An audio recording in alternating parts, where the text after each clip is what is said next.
Do you know what the secret to a happy life is? We all have our ideas. Most of us have read some self-help book or other that tells us how to be happy. We've read blog posts, we've watched videos, but you know what? The secret to a happy life may be a lot simpler than we think.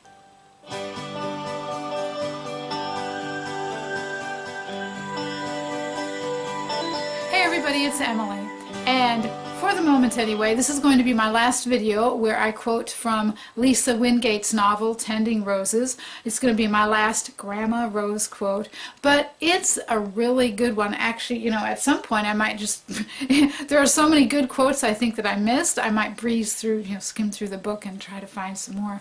But yes, even though this is a novel and it's a fictional character, I think what Grandma Rose has to say about the secret to a happy life is going to turn on our head what we've heard. You know, again, kind of like with finding out your purpose, how to have a happy life has been made way too complicated by the self-help gurus. It's actually a lot simpler if this character, Grandma Rose, is on the right track, and I think she is. So let me open up my Kindle. She is at her 90th birthday party, and someone asked her, what is the secret to a long life? Here is her reply. I don't know about a long life, but I can tell you the secret to a happy one, and it isn't what you young people think. She raised her lecture finger, and we all fell silent. The secret to a happy life is not in getting what you want. It is in learning to want what you get. Don't waste your time crying over what you're not given. When you have tears in your eyes, you can't see all the beautiful things around you. I'm going to reread that without the Grandma Rose voice. The secret to a happy life is not in getting what you want. It is in learning to want what you get.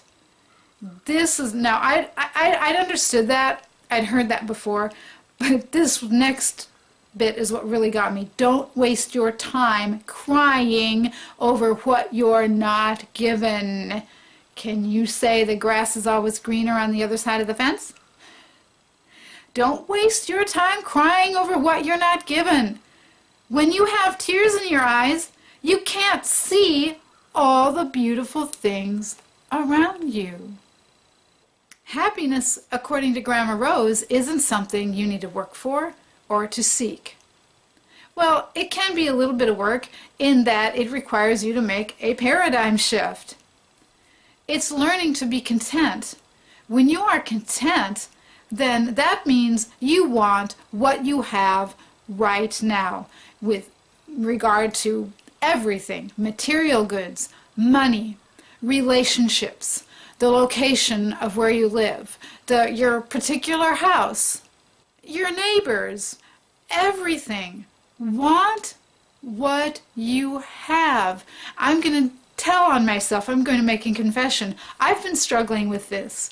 When moving here, when my husband and I first saw this property, I really strongly felt that the Lord was, showing us this is where you're supposed to live. Well, then we moved here, and I have found out disadvantage over disadvantage. Number one, just living out in the middle of nowhere, living in a rural area, that's 2.5 hours minimum from a big city.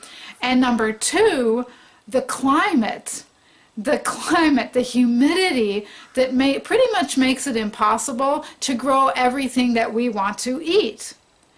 So I have spent the last several years frustrated and second-guessing my decision. Did God really call us here?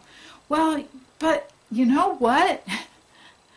When I stop crying, when I just make myself stop crying so I can see, you know what I can see? I can see that I no longer have to deal with listening to lawnmowers and electric tree trimmers or gas-powered tree trimmers like 4 or 5 days a week. I don't have to deal with traffic. I don't have to drive on 6-lane roads, 3 lanes going each way. I'm surrounded by nature. When we look out the window, we see trees and mountains and not the brick wall of our neighbor's house next to us, or, the boring old same old landscape. Groceries. I have to, I've been an organic snob, a whole food snob, you might say. I'm going to get a Whole Foods. It has to be organic. I can't grow this and that, and it takes 2.5 hours to get to a Whole Foods. Instead of opening my eyes and realizing that, once I opened my eyes and started doing some research, it is true that organic is not always what they say it is. And I recently discovered that Walmart, which is only 1 hour away, sells really good quality organic produce and frozen stuff. Once I stopped crying, I realized that we can get the kind of groceries we want between the local market and Walmart. And that kind of sounds like a silly example, but think about your own life. Think about the things that you're constantly complaining about, whether out loud or in your mind. It's things that you want. I want this, but I can't get it, and so you're metaphorically crying over it. You're complaining inside, your spirit, your mind, what have you. You're whining at God. Anyway, any other believers out there who whine at God? Well, why did you do this? Why can't I have this? We want more money so we can have a bigger house, so we can buy the kind of clothes we want, so we can buy new clothes instead of going to the thrift store. Our husband isn't romantic like all the heroes in the romance novels, so I have to complain about that. Or my wife isn't, she's kind of letting herself go, whatever. Instead of opening our eyes and seeing the blessing that our spouse is, we complain, basically, that metaphorical crying again, and so we can't see what a blessing they are to our lives. There are so many areas in our lives where we want what we're never going to get instead of wanting what we already have. And it's that contentment. If you want to be happy, you have got to be content with where you are right now and yourself. So many people, women are horrible at, the whole body image thing. They can never look good enough, no matter what. We're not smart enough. We're not talented enough. We look at somebody on America's Got Talent, and I'm preaching to myself now and go, why can't I sing? No fair. I love to sing. Why can't I have a voice like that? Instead of realizing, wow, what great attributes that God has given us as a human being. We don't even appreciate ourselves. If we could come to the realization that all we need to do is want what we already have and be good. I'm good with what I have right now. Now, I realize there are some horrible situations that people are encountering, okay? Cancer, if you're in stage 4 cancer and you don't know if you're going to be alive in the next 6 months, okay, you're not necessarily going to want that. I'm not telling you to want cancer. I'm not telling you to want abuse. Those kinds of things that are just pure evil. All right? But I'm speaking in general. We've got, if you have a roof over your head, you've got 3 square meals a day, you've got people around you to take care of you. Do you know that's more than much of the rest of the world has?